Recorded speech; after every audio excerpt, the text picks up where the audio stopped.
Kepada seluruh pemirsa yang berada di studio SBN. Saya juga mengucapkan selamat pagi kepada seluruh pemirsa di seluruh Nusantara. Pada pagi hari ini kita akan mengadakan mengenai seminar untuk pengolahan sampah atau daur ulang sampah yang berbasis masyarakat. Kita tentunya berbahagia karena untuk 3 hari ke depan, mulai dari hari ini sampai hari Kamis pagi, kita akan adakan selalu acara live mengenai bagaimana sampah itu bisa diolah. Kadang kita memikirkan sampah itu seperti musuh di dalam kehidupan kita. Ya, aduh, ada sampah ini, dan sampah dimanapun kita pergi selalu ada sampah. Tetapi untuk 3 hari ke depan ini, kita sebenarnya bisa mempelajari bagaimana sampah itu bisa menjadi sumber inspirasi kita, bahkan sampah bisa membuka peluang pekerjaan, atau sampah bisa menjadi sumber penghasilan. Ya. Bagaimana caranya? Ya tentu nanti narasumber kita yang akan mengajarkan selama 3 hari ke depan ini secara live. Pembicara atau narasumber kita untuk 3 hari ke depan yaitu seorang pemudi ya, yang masih muda belia bernama Hilda Baiti Rohmah. Dia lahir di Bandung tanggal 14 Juli 1988. Ya. Dan saat ini dia berdomisili di Cimahi. Tetapi dia juga telah meluluskan dari jurusan Teknik Lingkungan Unpas Bandung sebagai background pendidikannya. Saat ini dia bekerja di Site Engineering untuk City Fasilitator Dinas PU Provinsi Jambi. Walaupun dia masih muda belia, sudah beberapa penghargaan yang dia peroleh. Ya. Antara lain adalah Asoka Young Change Make Award. Ya, atau juga pejuang lokal termuda Sampurna, pejuang 9 bintang, dan juga pernah meraih peraih favorit Danamon Award. Pada pagi hari yang indah ini, kita akan belajar mengenai dampak-dampak sampah. Dan kita juga mengucapkan terima kasih juga dulu Hilda pertama kali dia pernah bergabung di Yayasan Pengembangan Biosains dan Bioteknologi, sehingga dia banyak memperoleh pengalaman-pengalaman untuk bagaimana bisa mengolah sampah. Baiklah, untuk mempersingkat waktu dan tempat, kami persilakan kepada Teh Hilda untuk membawakan acara pada pagi hari ini.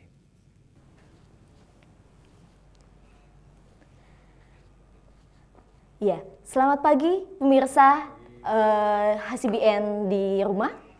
Salam lestari. Semakin banyak lingkungan yang mesti kita kelola, salah satunya adalah masalah tentang sampah. Di rumah, mungkin pemirsa di rumah sering membuang sampah, bukan? Banyak hal yang kita tidak tahu dari sampah. Apa saja? Yang akan saya bahas pagi ini adalah masalah tentang dampak-dampak dari sampah. Yang kita tahu, kita hanya membuang sampah, tanpa kita tahu apa sebenarnya yang terjadi dalam sampah. Bila kita melihat dari perjalanan sampah, coba Anda bayangkan, Anda membuang sampah dari rumah, itu dikemanakan? Tong sampah bukan? Setelah dari tong sampah ada yang tahu lagi? Setelah itu kita masuk, banyak yang ada yang memakai gerobak, ataupun misalnya ada yang buang sampah di sungai kah? Ada yang membakar sampah? Mengubur sampah? Nah, apa sebenarnya yang menjadi masalah dengan sampah? Kita lihat dari kemana sampah ini akan pindah. Mulai dari rumah, ada yang dikubur, ataupun ada yang dibakar. Ada yang masuk melalui TPS, dari tong sampah yang diangkut melalui gerobak, sampai akhirnya dia bermuara di TPA, atau tempat kalau sekarang pemprosesan akhir sampah. Ada lagi yang membuang di sungai, sehingga banyak sungai yang banjir, yang meluap, banyak seperti Jakarta yang banjir, itu salah satunya adalah dampak dari sampah. Sehingga dia bermuara di laut. Nah, ada satu tayangan yang akan saya tayangkan, yaitu ini adalah sebuah tempat pembuangan akhir sampah yang berada di daerah Cimahi yang dulu sempat longsor.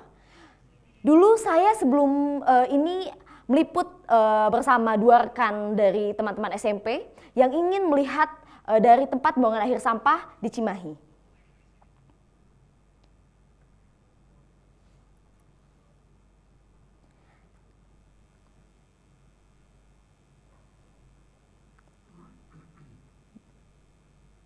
bila kita lihat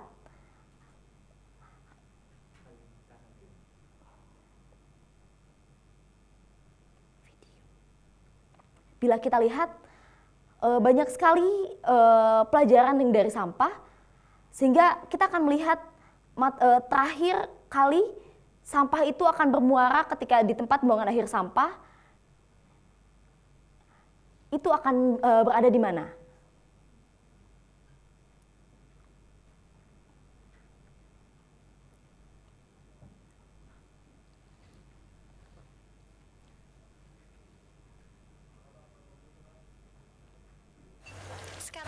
Sekarang kita berada di TPA Lewi Gajah. Di sini semua sampah-sampah dari Bandung berkumpul.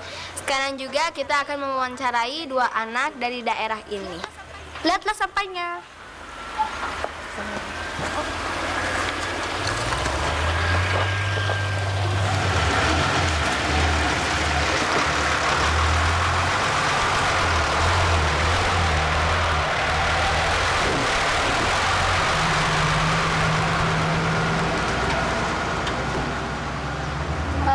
Yosef sama Yogi sering nggak kesini?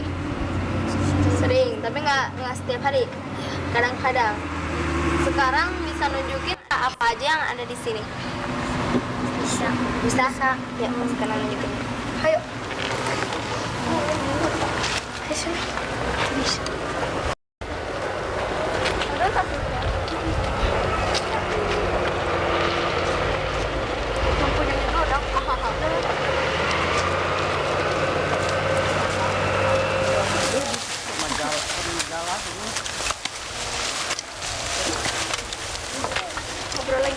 Ini kan di sini ada anak-anak kayak gini.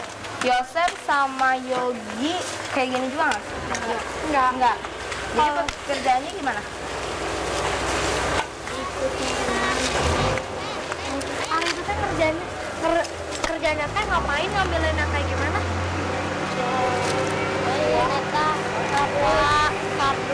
Kardus. Kalau plastik kayak gitu nggak diambilin? Enggak. Diambil.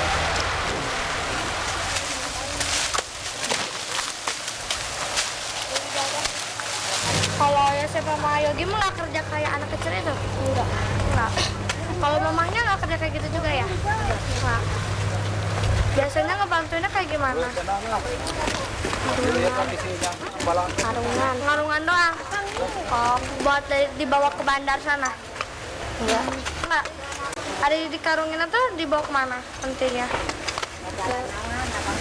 Ditimbang. Jadi uang gitu? Iya. Kalau uang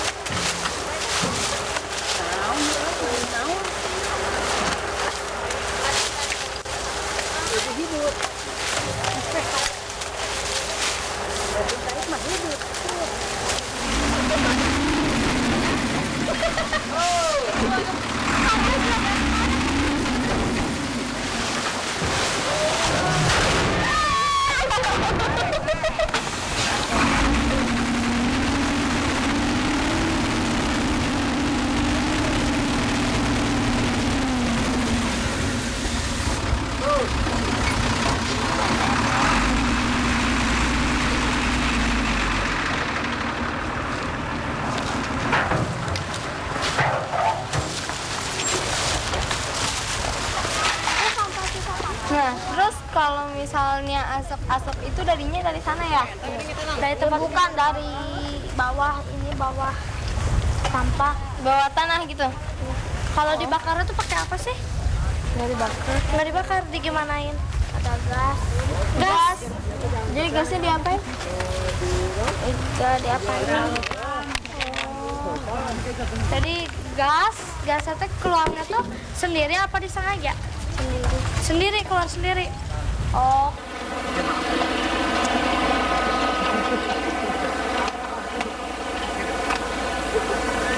Kalau itu apa itu?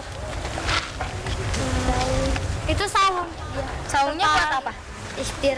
Istirahat. Oh, jadi kalau udah capek terus istirahat di situ. Iya. Oh, iya. Sama yang itu juga. Sama. Ya.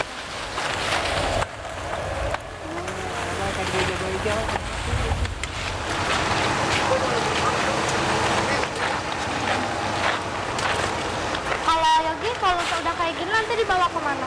Ke gudang. Ke gudang. Ke pabriknya kemana? Bukan, ke bandar. Ke bandar? Ya, ditimbang. Ditimbang, dijualin gitu? Bandarnya di mana? Di sana. Di sana? Oh. Jalan yuk. Oh, udah tuh ya. Sampai sini aja ya, nggak apa-apa.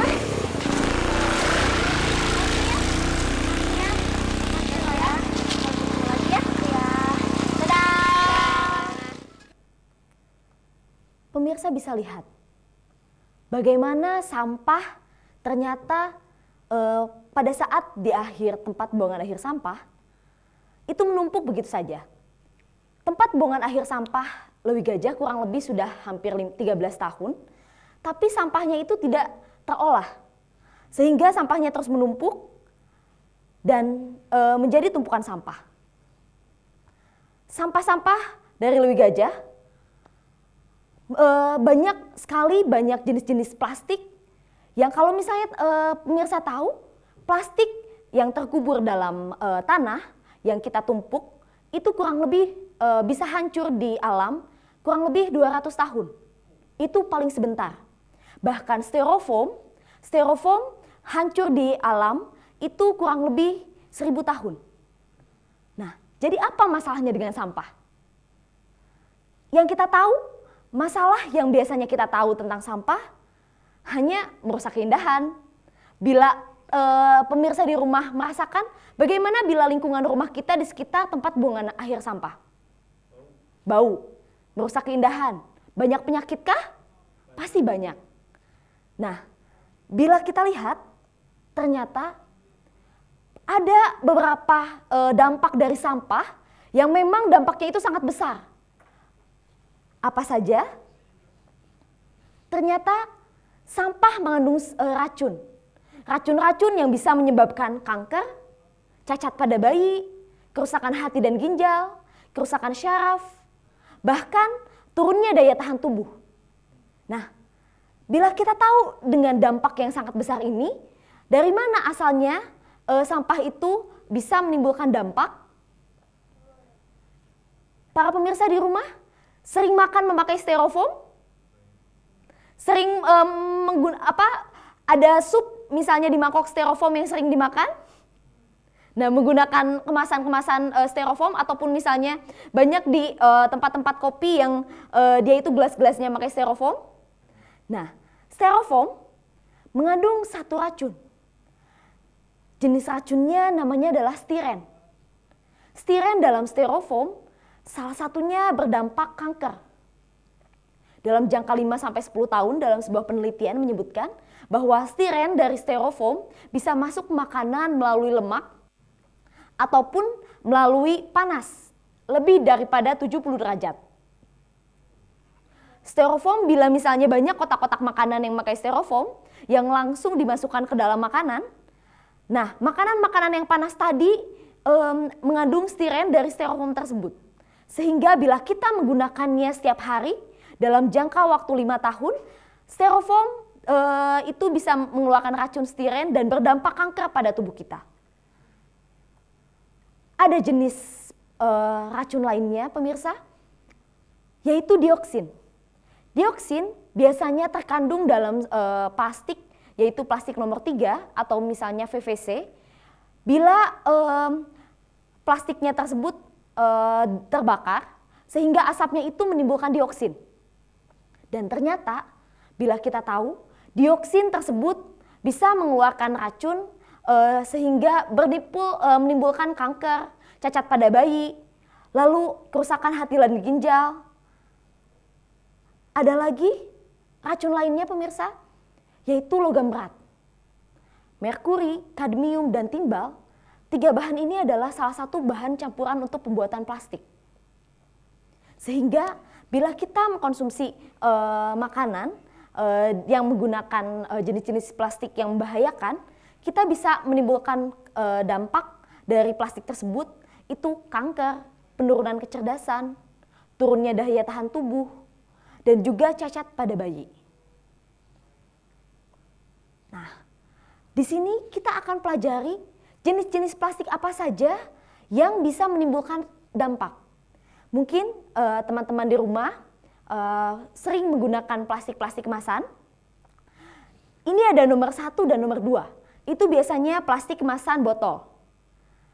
Nah, plastik kemasan botol biasanya itu ada kode nomor plastik, yaitu nomor 1 dan nomor 2. Nomor 1 dan nomor 2 yaitu PET dan HDPE atau polyethylene dan high density polyethylene.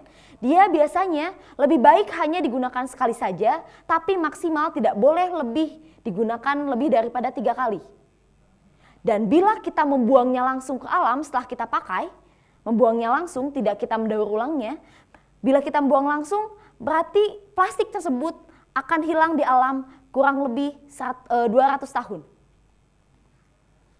Bila kita lihat dari nomornya, nomor tidak mengindikasikan bahwa nomor 1 paling bahaya, nomor 7 paling tidak bahaya, ataupun sebaliknya. Nomor dari kode plastik tersebut biasanya mengindikasikan bahwa bahan yang terkandung di dalamnya.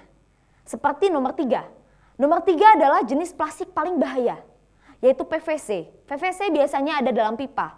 Nah, PVC, bila kita membakar plastik PVC, itu akan mengeluarkan asap, yaitu dioksin. Salah satu campurannya PVC adalah merkuri ataupun kadmium dan timbal. Sedangkan kedua tingkatan paling bahaya adalah jenis plastik nomor 6, yaitu polistiren atau styrofoam. Styrofoam yang mengandung racun stiren yang bisa menimbulkan kanker dalam tubuh. Dan yang paling aman apa? Ada plastik yaitu yang bernomor 5. 5 yaitu polipropilen yang biasanya ada di gelas-gelas plastik, dan biasanya itu yang paling aman, tahan panas, tapi tidak aman bila kita langsung membuangnya saja ke alam. Plastik polipropilen itu bisa digunakan berulang-ulang. Dan juga yang nomor 7 yaitu campuran, plastik-plastik campuran, itu bisa digunakan berulang-ulang. Bila kita tadi melihat jenis-jenis plastik yang sangat banyak dan kita melihat bagaimana plastik yang paling aman dan plastik-plastik yang tidak aman, bagaimana caranya kita teracuni oleh plastik, oleh sampah-sampah? Racun-racun akan terlepas pada saat dibakar si sampahnya. Bagi pemirsa di rumah yang sering membakar sampah, mungkin setelah melihat tayangan ini kita akan berpikir ulang 1000 kali bahkan untuk bagaimana supaya kita mengolah sampah dengan lebih bijak, lebih baik lagi dengan tidak membakar sampah. Ataupun ketika tidak dibakar, itu ketika kita kubur dan di kuburnya itu tercampur dengan sampah-sampah organik yang berlemak. Nah, sampah-sampah organik yang berlemak itu mengeluarkan lemak-lemak yang bila tercampur dengan plastik-plastik yang berbahaya, dia bisa menimbulkan racun. Sehingga racun-racun yang terkena lemak sudah terkumpul, yang terkubur dalam tanah, masuk dalam badan air, dan airnya kita minum, itu tetap racunnya itu akan terbawa sampai kita minum. Sehingga racun-racun tersebut masuk ke dalam tubuh kita, dan ternyata apa yang mesti kita lakukan? Maka sampah itu tidak boleh dikubur ataupun ditimbun dan berserakan, dibakar. Dan ternyata membuang sampah itu hanya memindahkan masalah. Kita bisa bayangkan dalam rumah kita membuang sampah ke tong sampah, dan kalau kita lihat tadi di tayangan sebelumnya dengan perjalanan sampah itu dari tong sampah sampai ke tempat buangan akhir sampah. Nah, bagaimana ternyata si sampah-sampah tersebut sampai ke tempat buangan akhir sampah? Ternyata hanya memindahkan masalah saja. Nah, pemirsa, ternyata ada pertanyaan dari 082124 untuk sampah. Apa bahaya itu untuk dipakai atau asapnya jika dibakar? Nah, bahaya dari sampah pemirsa ada 2. Ada yang ketika dibakar asap itu yang akan meracuni kita ketika kita terhirup. Yang kedua, ketika kita dipakai, seperti kemasan styrofoam, kotak-kotak nasi yang dari styrofoam, bila kita pakai kotak nasi dari styrofoam, racunnya akan keluar ketika kita memakai kemasan tersebut. Jadi ketika kita misalnya si makanannya itu panas-panas, kita masukkan ke dalam kemasan styrofoam dan juga makanan itu mengandung minyak, sehingga stiren dari styrofoamnya itu akan masuk ke dalam makanan kita. Terima kasih untuk pertanyaannya pemirsa, yang akan mungkin menggali lagi pengetahuan kita. Nah, bila kita lihat dari memindahkan masalah, rumah kita bersih, tapi orang lain yang terkena akibatnya. Bagaimana jadinya kalau rumah kita itu di tempat buangan akhir sampah? Bagaimana rasanya? Bau, jijik, kotor, berserakan penyakit. Apakah itu sampah-sampah kita yang di sana? Betul. Sampah-sampah kita yang sampai terbuang di sana. Jadi kita hanya memindahkan masalah dari sampah, dari rumah kita bersih memang, tapi di lingkungan tempat buangan air sampah itu kotor, itu kita hanya memindahkan masalah sampah. Dan ternyata membuang sampah itu hanya memindahkan sampah, dan memindahkan sampah itu hanya memindahkan masalah. Apakah selesai dengan masalahnya? Masalah dengan sampahnya selesai? Tentu tidak. Maka untuk itu 2 hari ke depan kita akan mengulas tuntas lagi bagaimana caranya untuk mengolah sampah dengan lebih bijak, lebih baik, bahkan si sampah-sampah tersebut bisa mengandung manfaat untuk diri kita sendiri. Terima kasih atas perhatiannya. Bila ada pertanyaan, kita bisa lanjutkan di keesokan harinya untuk topik pengolahan tentang sampah. Terima kasih. Selamat pagi. Wassalamualaikum warahmatullahi wabarakatuh.